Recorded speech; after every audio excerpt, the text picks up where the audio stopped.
ינקלה, מזל טוב, קודם כל לכבוד יום ההולדת שלך, השישי. אני רוצה להזכיר לך סיפור קטן שמראה כמה, גם כשהיית כבר גדול, היית שובב. פעם שאני רק אחרי שהיה לי רישיון נהיגה, אז רציתי לנסוע לסניף, והאוטו של אבא ואמא היה, לא יודעת בדיוק איפה הוא היה. הצעת לי את הרכב שהיה לך.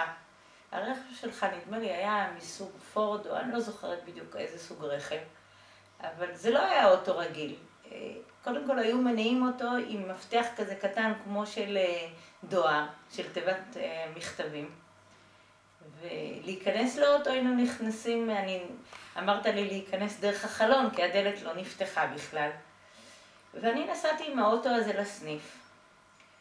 ואחרי שגמרנו את הפעולה בסניף, אני יוצאת החוצה, ונדמה לי שזה היה ברחוב מפו, אני יוצאת החוצה ומחפש את האוטו, ולא מוצאת אותו בכלל, הוא נעלם.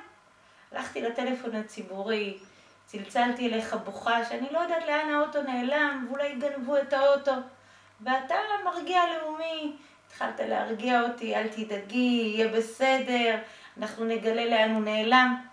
והתברר בסוף שפשוט גררו, המשטרה גררה, כנראה הכנתי במקום שלא טוב, והמשטרה או מישהו גרר את האוטו לרידינג, ואתה נסעת וזיהית את האוטו, ואתה שילמת את הקנס והוצאת את האוטו, ואני לא כעסת עליי והרגעת אותי שהכל בסדר. אז אני רוצה לאחל לך שתמשיך להיות תמיד קצת שובב ואוהב, ותעשה הכל מתוך אהבה ומתוך שמחה, כמו שאתה יודע. ובהזדמנות הזו אני רוצה להגיד לך תודה בשמי ובשם איתמר על כל העזרה והתמיכה שעזרת לנו בשנה האחרונה.